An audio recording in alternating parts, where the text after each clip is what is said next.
entonces a por ello. Vamos ahora a presentarles lo que vamos a trabajar el día de hoy. Nosotros vamos a abordar, la semana pasada estuvimos charlando sobre la historia de la ingeniería, los distintos enfoques que podíamos tener para abordar ese estudio, y vimos personalidades. Ustedes han tenido que trabajar mucho sobre esto, tanto en las personalidades en su archivo de Word como en el hilo de Twitter, pero también, Profe, sí. perdone que lo interrumpa, que hay unos chicos que en el grupo dicen que si puede grabar la clase, porque no pueden estar acá. Obviamente sí, ya está, la estoy grabando, se está grabando. Ah, perdón, Sí, perdón, sí, profe, sí, sí, gracias. obviamente. Sí, sí, tal cual, porque yo entiendo que no todos pueden estar a esta hora y también que a lo mejor alguien no tiene, no sé, va hasta determinado lugar, tiene internet. O en la casa hay una computadora y son 5 hermanos, 4 hermanos y bueno, y hay que hacerlo. No, eso no se preocupen. Miren, yo soy profe. Y para mí, mi oficio es hacer que ustedes tengan las mejores condiciones para aprender si ustedes así lo desean. Así que si lo grabo PowerPoint, no pasa nada, no pasa nada. Bueno, seguimos. Volvemos al perfil del ingeniero.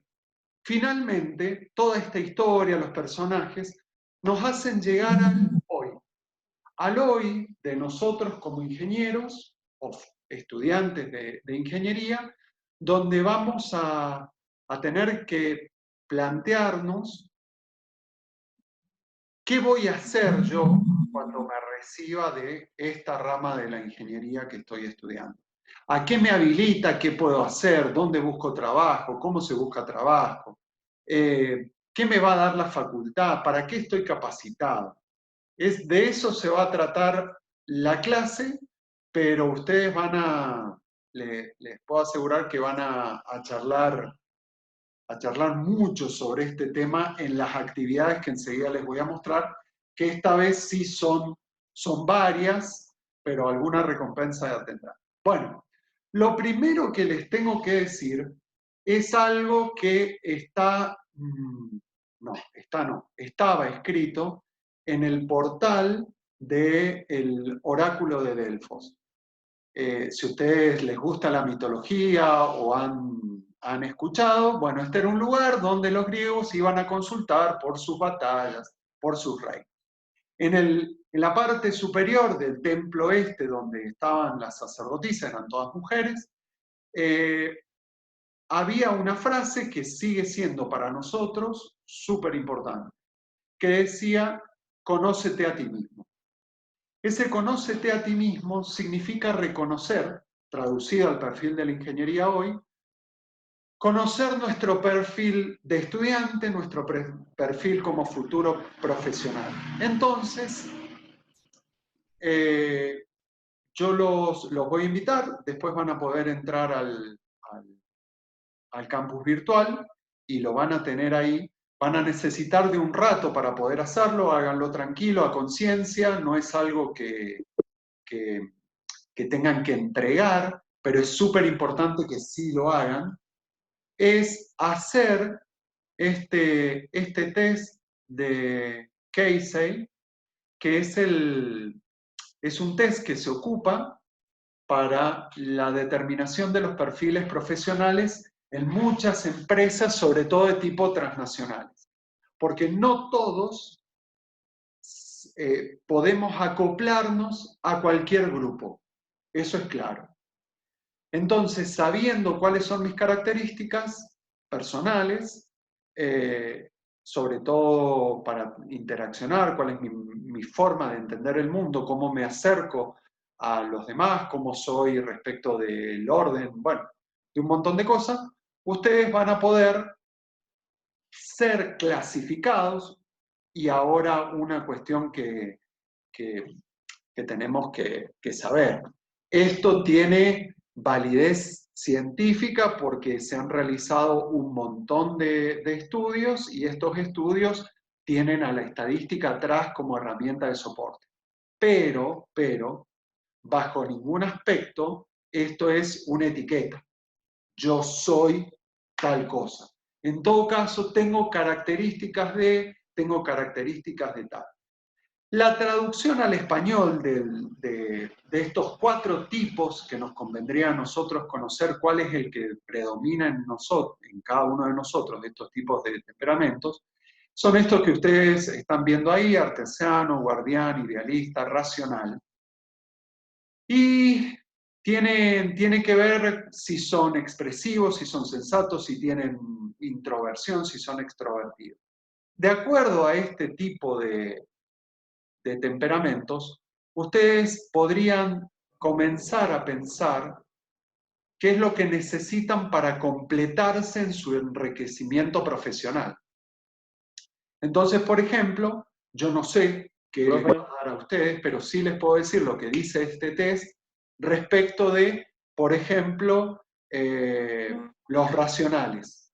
Por ejemplo, acá, en el caso de los racionales, en general poseen mente original, gran impulso, ¿sí? Aspectos positivos y también aspectos negativos o aspectos a fortificar. Lo mismo sucede con cada uno de los distintos temperamentos que están propuestos allí. Les pido que lo hagan, es gratis el test, y ustedes van a poder, este material que les va a quedar a ustedes, les va a poder ayudar a centrarse en la carrera, pero también a resolver una actividad. La última actividad de esta unidad que van a tener que hacer, está bueno saber qué es lo que tengo de positivo y qué es lo que tengo que avanzar, qué es lo que tengo que enriquecer para poder hacer. Bien, eso como un detalle, sepan, si tienen al lado una hojita, pongan hacer test. Enseguida les muestro en la página cuando entremos al campus, les muestro dónde está este test. Son algunas preguntas, son creo que como 70 preguntas. Bueno, la semana pasada habíamos charlado un poco de qué necesitaría o qué haría falta sobre conocimientos, instrumentos, herramientas para las catedrales góticas. Yo no sé si ustedes alguna vez han visto una catedral gótica por la tele o personalmente, pero fundamentalmente se caracterizan por estas estructuras muy, muy altas, con grandes ventanales, muchísima luz, en contraposición a lo que existía antes, que era un movimiento arquitectónico que era el románico, donde las iglesias o estos lugares eran mucho más sólidos, más espesos, más densos, con ventanas muy, muy chiquititas y sobre todo bajos. Sin embargo, acá, en el gótico, aparece esta dimensión de la altura como un componente casi que identifica. Fíjense, acá tienen una catedral románica, que sus ventanas son muy chiquititas, tienen paredes muy gruesas para poder soportar el peso de todo el material. Bueno, la idea es, seguramente cuando han estudiado a lo mejor en historia, la época del gótico, también a finales de la Edad Media y principio del Renacimiento, que están las grandes catedrales en Europa, aparecen estos vitrales, ¿no? Estos cantidad de dibujos donde la luz entra al interior, hace una policromía que da un aspecto súper interesante.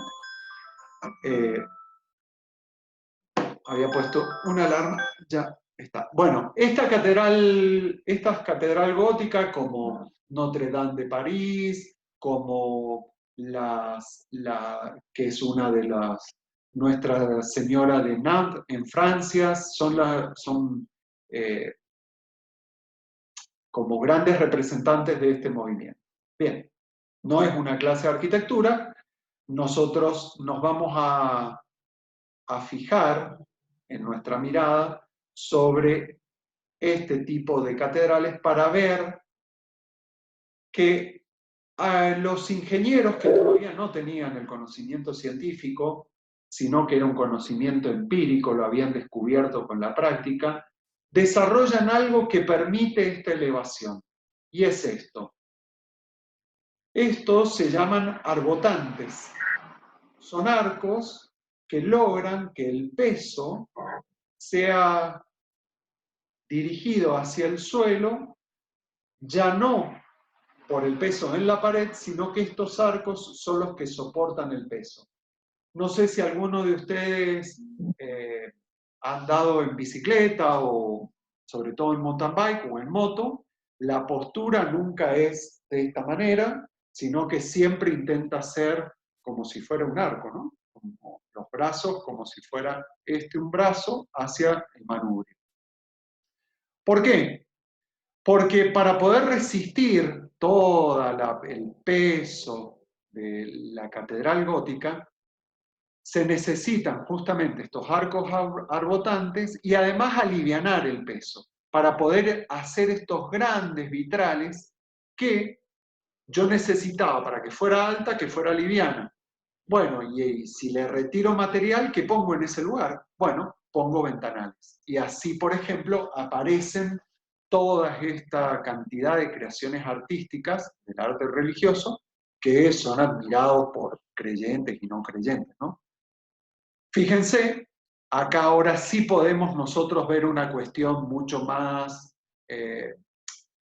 ingenieril sobre cómo en una bóveda romana el peso directamente caía sobre las paredes, el peso del techo caía sobre las paredes, y cómo en una catedral de tipo gótico, en los arbotantes, hay una parte acá que ustedes en física seguro han visto que se llama la parte de estática, donde hacían sumatorias de fuerza. Fíjense que acá hay una fuerza que es contrarrestada por otra y permite ser equilibrada por un peso que se coloca en los pináculos. Finalmente nosotros acá estamos viendo cómo el peso es distribuido en columnas interiores y también por el arco arbotante. Finalmente a nosotros, ¿qué nos interesa de esto? Que retomando la pregunta de la clase anterior, cuando alguien ha tenido que resolver estos problemas de ingeniería y nosotros tenemos que resolver nuestros problemas de ingeniería, nosotros tenemos que tomar elementos de la geometría, de la estática. Este es de la estática lo que les hablaba de las fuerzas. Ellos no sabían que estaban haciendo suma de vectores fuerza, pero sí lo habían comprobado de manera experimental.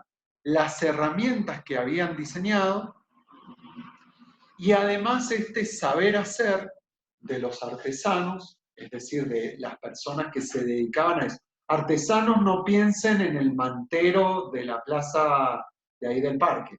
Artesanos en la antigüedad se le llamaba aquel que hacía, que tenía un arte como todavía no estaban las profesiones como las conocemos, sino que era un especialista en algo, ¿sí? Un albañil, un arquitecto, no estaban tan delimitadas las profesiones. ¿Por qué y qué onda esto de la catedral con esto de la geometría y nosotros? Bueno, porque resulta que el campo laboral de cualquiera de las tres ingenierías que ustedes están estudiando en la FACAE van a tener la posibilidad de aplicar esos conocimientos empíricos que van a aprender en la planta piloto, los conocimientos que van a aprender en las aulas o en la virtualidad. Uno nunca sabe cuándo va a terminar esto. Y los conocimientos que van a aprender en las prácticas profesionales, que van a hacer en la industria, les van a habilitar para poder trabajar en investigación, en desarrollo de nuevos productos, de diseño técnico, sobre todo de procesos, de máquinas, de herramientas, en la dirección de esos diseños técnicos, siendo un profesional que asesora o es responsable o estando en la parte de producción. Claro, Pero a su vez, eso requiere de cualquiera de los ingenieros químicos, mecánicos en alimentos, que nosotros podamos gestionar el talento humano, que sepamos de marketing, que sepamos también de educación para relacionarnos con los demás, de costos, de economía, de proyectos. Para eso hay 5 años de formación, para poderlos preparar para ingresar a ese campo laboral que pide todo esto. Entonces,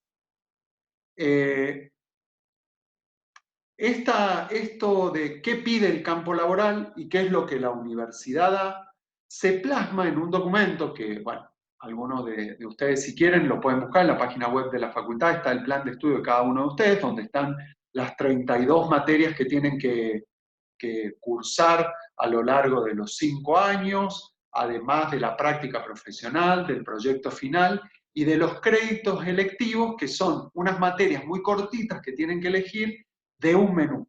No todos hacen las mismas electivas. Unos hacen la electiva de diseño, no sé cuánto, el otro hace de control de no sé qué, pero todos tienen que tener 10 al final. Bueno, nosotros nos vamos a centrar fundamentalmente en estos conocimientos y en las habilidades deseadas. Yo obviamente, quiero cambiar enseguida la diapositiva, pero como para no dejar de hablar esto, ningún estudiante del país tiene el mismo perfil que el otro de su misma profesión. No sé, el ingeniero químico que egresa de nuestra facultad no tiene el mismo perfil, la misma característica que el de Mendoza, que el de Córdoba, que el de San Luis, que el de Ushuaia. Pero todos tienen competencias, actividades que solo un químico puede hacer, y de eso sí tienen que saber. Es decir, que cada facultad tiene distintos enfoques, pero todos tienen que poder llegar a hacer lo mismo. ¿Sí? Por eso el plan de estudios de la carrera de ustedes tiene estas áreas. Ciencias básicas que lamentablemente todos los que hemos cursado ingeniería decimos, ¿por qué hasta tercer año no tengo nada de mi carrera? No sé, en el caso mío, ¿por qué hasta tercer año no vi un tomate o un salame? O bueno, o una bacteria liofilizada, para no hacerlo tan terrenal, o un brazo robótico, o no sé, la producción de metilamida en química. Pero bueno, hay que cursar estas ciencias básicas porque son básicas para poder arriba ensamblar las propias de la ingeniería y sobre las de la ingeniería ensamblar las propias de la especialidad. Es decir, que nosotros vamos a tener materias comunes básicas, materias comunes de ingeniería, todas las carreras, y después cada uno tiene lo propio de su especialidad. Todos tenemos que, todos me refiero a ustedes, cursar áreas de ética, la parte de manejo de personal, de recursos humanos. Pero fíjense una cosa, si me permiten, vamos a cambiar a otra página que yo les quiero mostrar. Déjenme mirar por acá, yo la tenía abierta, está aquí, ya se las muestro. Es algo importante. ¿La alcanzan a ver? Si no, intento, a ver si la puedo hacer un cachito más grande. Miren, el Foro Económico Mundial, que es un lugar donde los países hablan sobre economía, no es que sea un punto de referencia absoluto, pero sí marca una tendencia muy grande, sobre todo para Occidente. Sobre todo para Occidente.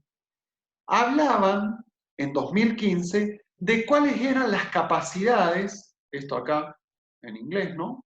¿Cuáles eran las capacidades para el profesional del futuro? Entonces aparecía resolución de problemas, coordinación con otros, el manejo de personal, el pensamiento crítico, la negociación, el control de calidad, los poder orientarse, la capacidad de tomar decisiones y hacer juicios de valor respecto de la profesión, la escucha activa y la creatividad. Pero miren lo que ha pasado. Fíjense lo que está marcado ahí con rojo, que la creatividad ha pasado al 2020, esta tabla es nueva, abajo, no sé si ustedes acá abajo la están viendo a la web, dice web del Foro Mundial, esperen que, bueno, enseguida la ven, cuando se baje la barrita negra, ahí está, ahí apareció. Bueno, no puedo. La creatividad ha pasado a tercer lugar, porque ya las empresas buscan diseño, buscan innovación. Entonces, esta capacidad de creatividad pasó de ser la 10ª solicitada al tercer puesto, es decir, que va subiendo. Pero además, fíjense esto, el pensamiento crítico pasó del 4º lugar como nivel de requerimiento al 2º. Obviamente a un ingeniero siempre le van a pedir que resuelva problemas, eso es así. Pero, atención, que acá abajo pasó algo. Apareció una nueva habilidad que según los reportes cada vez más va a ir ascendiendo en este ranking, que es la flexibilidad cognitiva. Es decir, yo aprendo y sigo aprendiendo. Todos los días aprendo de distintas maneras. Aprendo en la clase, aprendo en la organización, en la ONG de la que formo parte, me inscribo a, no sé, startup sobre diseños de producto, me inscribo y hago voluntariados en tal lado. Es decir, esa flexibilidad para ir adquiriendo nuevas destrezas cada día son más. Lo peor que les puede pasar es sentirse completos. Yo estudié ingeniería y ya está. Ya lo sé todo, no tengo nada que aprender, los demás no saben nada. Justamente eso sería lo anticontrario a un concepto muy importante que para mí creo que es un buen lema para la vida, que se llama la docta ignorancia, docta como doctorado, ¿sí?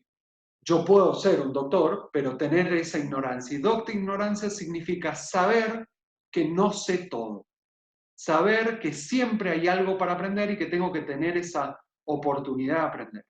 Y puede haber algo en las carreras de ingeniería que se da, que es centrar al pibe, porque la gente que les da clase fue formada ya en el tiempo, en los 60, 70, que lo forme con otra característica. Y está mal. No, cada profe le da su impronta. Yo intento estar actualizado en el tiempo. ¿Y de qué me está hablando, profe? Y que lo único importante en ingeniería sea saber hacer cálculos. Eso, la verdad, es que es súper importante para poder hacer esto. Pero con eso yo no voy a encontrar trabajo. Con eso solamente no voy a encontrar trabajo. Necesito pensamiento crítico, necesito creatividad, necesito todas estas competencias. Acá el sistema me avisa que en cualquier momento, dentro de 6 minutos, por ahí se va a cortar y nos tenemos que volver a enlazar en el Zoom.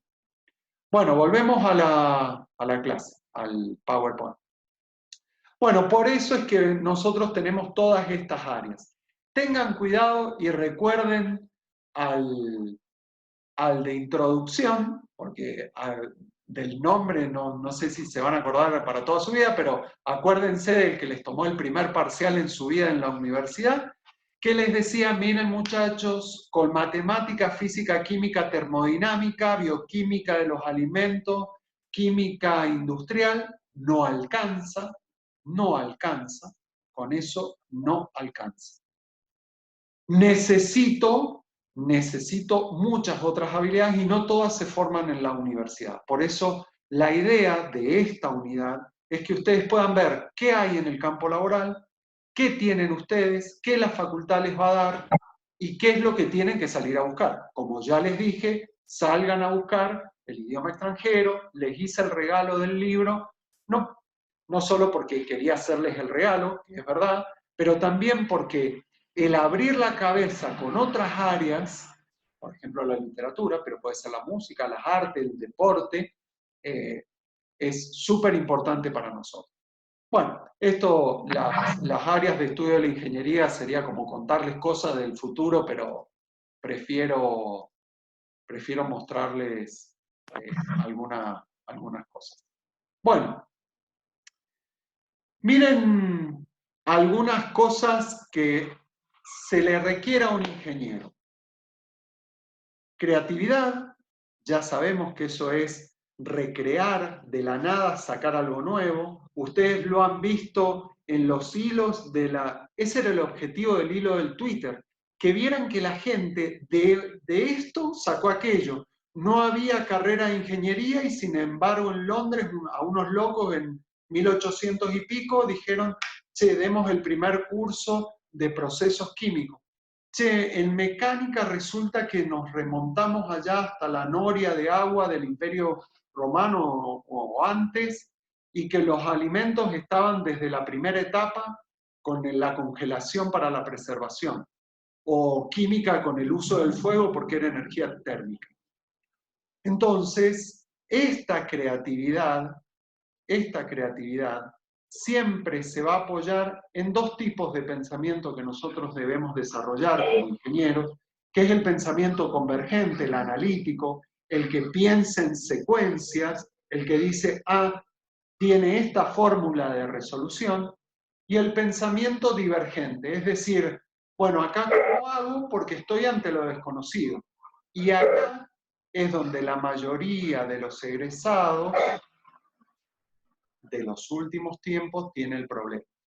Siempre apuntan a esto y siempre la solución viene por lo divergente. Lo otro nos ayuda, pero para poder encarar las cosas necesitamos el pensamiento divergente, es decir, aquel que toma todas las opciones, escucha todas las ideas, las valora, las ordena para ver qué nuevo podemos sacar. Capacidad analítica ni hablar. Es decir, poder dividir algo al todo en sus partes, secuenciarlas y entender qué pasa. La capacidad de trabajar en equipo.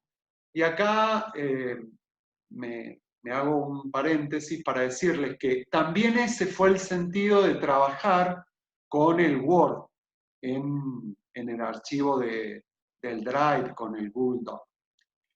Yo entiendo que muchas veces son muchas herramientas, sé que Internet no está en todos lados, pero la verdad es que la capacidad de trabajar en equipo la tienen que desarrollar. Y yo me siento responsable de ayudarles a formarse en estos aspectos y en los otros también. Yo no soy el único responsable de formarlos en eso. Todos los profes lo hacemos o lo deberíamos hacer. Pero el tema es que también en esto de trabajar en equipo se puso en ustedes, en marcha, la capacidad de negociación. Muchos de ustedes han tenido problemas en los grupos y se nota en las producciones, porque uno hace la tarea y los demás la cuelgan o no hicieron nada, unos no quieren estar con otro, o es mi personalidad que no me permite estar, o bueno, la cantidad de cosas que ustedes quieran decir sobre esto, pero la verdad que trabajar en grupo no es decir, bueno chicos, júntense, vos haces la 1, la 2, la 3 y la 4, la hago yo. Tenemos que ser capaces de trabajar con el otro, y con el otro para nosotros se llaman operarios, contadores, abogados, banqueros, empresarios, que no tienen ni deben por qué saber lo que sabemos nosotros, ni nosotros lo de ellos. Entonces, esto es súper importante. Tenemos que poder diseñar, tenemos que poder comunicar lo que hacemos y lo que queremos hacer. Imagínense que ustedes a su jefe le mandan, ok, carita, manito, nos vemos. Necesitamos saber. Por eso ustedes han tenido que producir escrito y ya después van a tener que seguir haciendo. Vamos ahora, porque quiero hablarles de la serendipia, pero se va a cortar en la mitad. Entonces, vamos a finalizar ahora y nos volvemos a reconectar, ¿sí? Así no se corta en la mitad de la explicación.